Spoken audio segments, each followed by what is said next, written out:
अस्सलाम वालेकुम। Farooq bag मिस्सा Canada से। आज है अक्टूबर की 20 तारीख सन दो नवंबर की 20 तारीख सन 2020। तो आज मैं कुछ बात करना चाहूँगा। ये जो पाकिस्तान में इस वक्त जलसों पर पाबंदी लगी है और उसके साथ जो अपोजिशन है वो उस पाबंदी को मानने से इनकार कर रही है और वो जलसे करना चाह रही है। और उनका जवाब ये है कि हुकूमत भी तो जलसे करती रही है। और उसके बाद फिर कुछ बात करेंगे खादम हसन रज़ी साहब जो फौत हो गए हैं और उनका जो किरदार था या जो उनकी लबो लहजा था, जिस तरफ वो कौम को ले जा रहे थे, और उस पर कुछ थोड़ी मैं बात करना चाहूँगा, अपनी नाक़िस राय देना चाहूँगा। तो उम्मीद है आप इन चीज़ों से इत्तेफाक करेंगे और अगर नहीं है तो कमेंट भी कीजिएगा। तो मेरी वेबसाइट जो है यूट्यूब चैनल जो है वेकअप कॉल फ़ारूक बेग, तो प्लीज़ सब्सक्राइब करें और उसे लाइक भी किया करें। तो चलिए बात शुरू करते हैं। ये जो अभी कोरोना की सेकंड वेव आई है पूरी दुनिया में, और according to the all the medical जो अथॉरिटीज़ हैं कि ये पहले से ज़्यादा सख्त वेव है और इसमें हमें और ज़्यादा मोहतात होना पड़ेगा। तो जब पाकिस्तान गवर्नमेंट ने जलसों पे पाबंदी लगाने की कोशिश की, उसको आप पॉलिटिकल मूव कह लें या जो भी कह लें, मैं तो उसको नहीं मानता। क्योंकि जो पहले जलसे हुए थे, जैसा कि हम कनाडा में भी रह रहे हैं तो हमें मालूम है कि जून जुलाई अगस्त सितंबर में कुछ थोड़ा सा नरमी की गई थी। यहाँ पे भी गैदरिंग्स भी अलाउ की गई थी। यहाँ पे शादी ब्याहों पर भी को भी अलाउ कर दिया गया था क्योंकि कोरोना के केसेस कम हुए। लेकिन जैसे ही अक्टूबर के एंड और नवंबर के शुरू में अचानक बहुत तेज़ी से कोरोना के कोविड-19 के केसेस में इजाफा हुआ, तो यहाँ पे अब इंतहाई सख्त पाबंदियाँ लग गई हैं। सो मच सो कि अब पील रीजन में तो जैसे आपको मालूम है कि आपके घर में विजिटर भी अलाउ नहीं है। तो ये कहना कि जी पहले जलसे हो गए, गवर्नमेंट ने कर लिए, और मैं उनको सही नहीं कह रहा, वहाँ जब भी नहीं करने चाहिए थे। लेकिन जो चीज़ हो गया वो इस चीज़ की जस्टिफिकेशन नहीं है कि आप एक गलत काम को दोबारा करते जाएं। ऐसी बड़ी मशहूर कहावत है कि two wrong does not make right. तो अभी जो है ये जो वेव आई है, इसके लिए आपको एहतियात करनी पड़ेगी। अपोजिशन सिर्फ अपने ज़ाती मकसद के लिए ना करे कि वो लाखों करोड़ों लोगों की जानें ख़तरे में डाले। अफसोस का मुकाम ये है कि पिछले दिनों एक नून लीग की मीटिंग थी जो कि मैंने वीडियो शेयर भी की थी। उसमें ख्वाजा आसिफ और ये दूसरे जो नून लीग के लीडर थे, वो ये कहते हुए भाग गए जी कि हमें कोरोना से ख़तरा है, हम इस मीटिंग में नहीं बैठ सकते। लेकिन यही लीडर अवाम को हज़ारों की तादाद में इकट्ठा करने में उनको कोई इशू नहीं है, क्योंकि ये लोग तो कीड़े मकोड़े हैं। ये अगर मर भी गए तो और वोटर आ जाएंगे, लेकिन ये जो हमारी अलीट लीडरशिप है इसको तो नहीं मरना चाहिए ना। तो ये है इनकी दोगली पॉलिसी, ये है इनके दोगली चेहरे। तो मैं तो अब सिर्फ रिक्वेस्ट ही कर सकता हूँ अपने पाकिस्तानी बहन भाइयों से कि आप जिस भी पार्टी से ताल्लुक़ रखते हों, लेकिन आपकी जो ज़िंदगी है वो अल्लाह की अमानत है, और अगर आप उसको जानबूझ के ख़तरे में डालते हैं तो आप उसको जवाबदेह होंगे, और आपकी फैमिली को आप जेपरडाइज कर रहे हैं। एक बिरयानी की प्लेट या 2000 रुपये के लिए आप अपने पूरे ख़ानदान को, पूरे मुल्क को इस रिस्क में न डालें, और इन लोगों की बातों में ना आए। ये लोग चले हुए कारतूस हैं, इनको मालूम है कि अब इनकी कहीं नहीं सुनी जाएगी। ये जो कह रहे हैं जी हमने बहुत बड़े बड़े जलसे किए, मैं इनको चैलेंज कर सकता हूँ कि 11 जमातें मिलके एक इमरान खान जैसा जलसा कर दें जैसा उसने लाहौर में किया था। नहीं कर सकेंगे ये। अभी जो जो जलसों में इनके लोग नज़र आते हैं वो सिर्फ़ और सिर्फ फजल रहमान के लोग हैं, जिनकी अक्सरियत होती है। मेरा ख्याल है 70 to 80% उसके वो मदरसों के तालिब इल्म होते हैं। आज वो अगर ना लाए तो इनके जलसों में चंद सौ से ज़्यादा लोग भी ना होंगे। इस तरह रिजेक्ट कर दिया है हुकूमत ने इनको, जिस लोगों ने इनको। उसका रिज़ल्ट आपको गिलगित बल्तिस्तान में नज़र आ गया है। धांधली धांधली का ये शोर मचाते हैं, तो अब तो इमरान खान ने ऑफ़र कर दिया है, चलें उनके साथ बैठ के चेंज करें सिस्टम को, इलेक्ट्रॉनिक सिस्टम लाएँ मोर उस जिसमें आप ज़्यादा क्या कहते हैं उसको आप कंट्रोल कर सकें, जिसमें धांधली का जो अंदेशा है वो कम हो। तो बैठिए उसके साथ, सपोर्ट कीजिए उसको और उसके साथ बनाइए। अब ये क्या नारा हो गया जी कि एक तरफ तो नवाज शरीफ का बयानिया है कि जी हम फ़ौज से बात भी नहीं करेंगे, और दूसरी तरफ मरीम कह रही है जी अगर इमरान खान को हटा दो तो हम बात करेंगे। तो ये एक रवायत जो नून लीग ने पहले भी शुरू की थी कि हर बेनज़ीर को इलेक्शन को भी गलत कहते थे और वो इनको कहते थे, तो क्या ये एक नई रवायत शुरू नहीं हो जाएगी?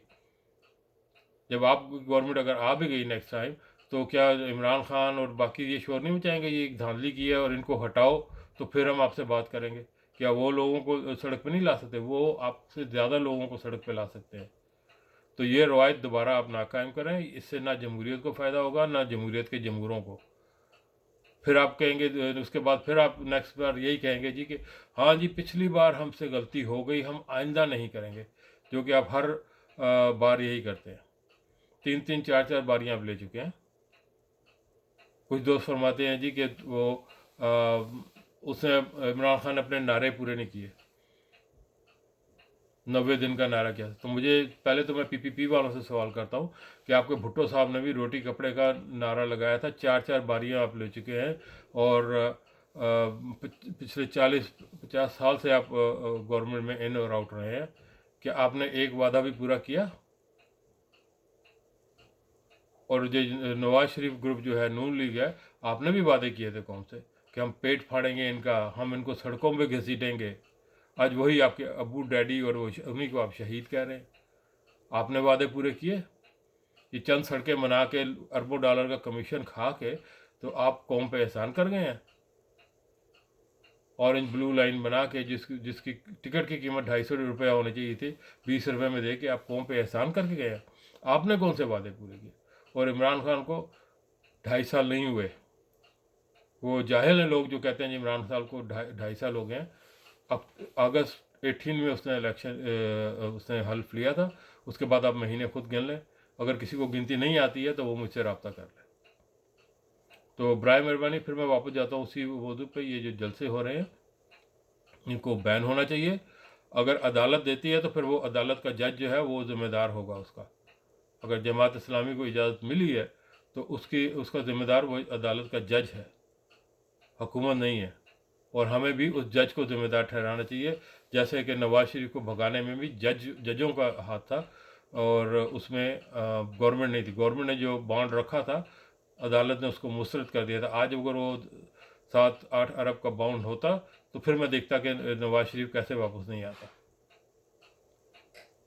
तो हमें एज ए कौम ये सोचना चाहिए कि हम किन लोगों के हाथों में खेल रहे हैं और मुल्क को, पूरी इकानमी को किस तरह हम ख़तरे में डाल रहे हैं। अगर हम कनाडा में ये जो है वो कबूल कर सकते हैं तो पाकिस्तान में क्यों नहीं? आज पाकिस्तान को ज़रूरत है कि वहाँ पे हमें कोरोना पे एहतियात की जाए। अपोजिशन कह रही जी मुकम्मल लॉकडाउन कर दें, सब कुछ बंद कर दें। क्या यहाँ कनाडा में हो रहा है ये? इस तरह नहीं हो रहा, क्योंकि वो उन लोग मुल्क के हमदर्द हैं। अगर आप मुकम्मल लॉकडाउन कर देंगे तो पाकिस्तान की इकानमी बिल्कुल बैठ जाएगी, आप तबाह बर्बाद हो जाएंगे।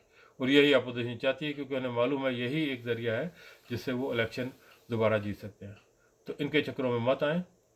तो दूसरी मुख्तसर बात मैं करना चाहूँगा, ये खादम हुसैन रिजवी साहब जो वफ़ात पा गए हैं, तो बहुत से लोग उनको आलम मानते हैं। ठीक है, उनका नॉलेज होगा और उन्होंने रिसर्च किया, लेकिन मुझे सिर्फ ये बताएं कि जो ज़बान वो मेंबर रसूल पे इस्तेमाल करते थे, क्या वो एक आलिम की ज़बान थी?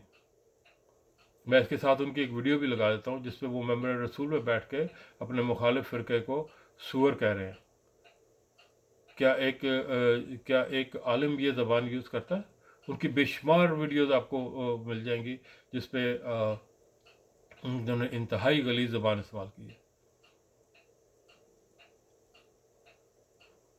अफसोस की बात यह है कि चले मैं तो उन लोगों को जो आगे बैठे होते हैं मैं उनको अनपढ़ कह सकता हूँ, उनको जाहिल कह सकता हूँ, कम अक्ल कह सकता हूँ, लेकिन दुख ये होता है कि जब मैं ये पोस्ट पे इंतहाई पढ़े लिखे, इंतहाई समझदार लोगों को उनकी तारीफ़ों में ज़मीन आसमान के क़िलाबे मिलाते देखता हूँ। मुझे उनसे सवाल ये है कि क्या ये मौलाना नूरानी की ये ज़बान थी? क्या डॉक्टर इसरार की ये ज़बान थी? क्या मौलाना मौदूदी साहब की ये ज़बान थी? क्या मौलाना मुफ्ती महमूद ने कभी ये ज़बान इस्तेमाल की थी? हालांकि मैं उनको अपने लीडर नहीं मानता हूँ सिवाय एक आधे के इनमें से, लेकिन जो सच बात है वो सच है। आप किस तरफ लेके जा रहे हैं कौम को? यानी हम यहाँ बैठ के बड़े कहते वो लोग जी जाहिल हैं पाकिस्तान में। हमसे बड़ा जाहिल कौन है? जब हम यहाँ पे इतनी बड़ी बड़ी डिग्रियाँ लेके भी ऐसे उलमा मौलवियों के लिए हम ये कलमात कहें। ठीक है, वो बंदा फौत हो गया है, अल्लाह ताला को जो जवाबदेह है, और मग़फ़िरत की दुआ हमें करनी चाहिए, हर एक के लिए करनी चाहिए, लेकिन उसको एक आलिम बना के पेश करना, ये तो बहुत अफसोस के मुकाम है। ये वो लोग हैं जिन्होंने मुसलमानों को छोटे छोटे टुकड़ों में बांटा है, और वो एक दूसरे को सूअर कहते हैं, एक दूसरे को काफिर कहते हैं। मुझे तो कभी किसी मस्जिद पे ये नज़र नहीं आया कि ये अहले हदीस की मस्जिद है, ये सुन्नी की मस्जिद है, या वहाबी की मस्जिद। मेरे सामने तो जो मस्जिद आती है, अगर मेरे नमाज का टाइम हो तो मैं वहाँ नमाज़ पढ़ लेता हूँ, मुझे किसी पे एतराज़ नहीं है। वो जो फेल करते हैं, जो भी करता है, उनका अपना वो खुद जवाबदेह है। आप में से ऐसे बेशुमार ये जो लोग हैं जो बड़े पढ़े लिखे हैं, वो उनको मैंने देखा है, वो गाड़ी में बैठ के तो 10-10 किलोमीटर का सफ़र करके उस मस्जिद में जाते हैं जो उनके फ़िरके से ताल्लुक़ रखती है। तो उनके लिए मेरा सिर्फ कहना है कि कभी कुरान को खोल के सूरह अनाम वर्स 59 पढ़ लीजिएगा। ए मोहम्मद, कह दो उन लोगों से जो अपने आप को ग्रोह में बांटते हैं कि उनसे तुम्हारा कोई ताल्लुक़ नहीं है। ये कह रहा है कुरान से, उसके अलावा बेशुमार आपको आयतें से मिल जाएंगी। तो बराए मेहरबानी अपनी आंखें खोलें, ये फ़िरका वारियत और ये इस किस्म के मौलवियों से अपनी जान छुड़ाएं, वो चाहे फजल रहमान हो, चाहे ये रिजवी हो, या इस तरह के जो दूसरे आजकल के हमें सो कॉल्ड उलमा टकराए हैं। अपना अकल इस्तेमाल करें, इज़्ज़त हर को दें, लेकिन जो उसको दें जो इज़्ज़त के काबिल हो। मंबर रसूल पे बैठ के गालियाँ निकालने वालों इज़्ज़त के हकदार नहीं हैं, और यही वो लोग हैं जो हमें भी तमाशा बनाते हैं इस वेस्टर्न वर्ल्ड में भी। तो अफसोस के साथ है मैं इस वीडियो को ख़त्म करता हूँ, और अपने दोस्तों से, बहनों भाइयों से रिक्वेस्ट करूँगा कि प्लीज़ बात करने से पहले सिर्फ फ़िरके को ना पूजें या फ़िरके के लीडर को ना पूछें। आप मुसलमान हैं और मुसलमान बन के सोचें। बहुत शुक्रिया जी।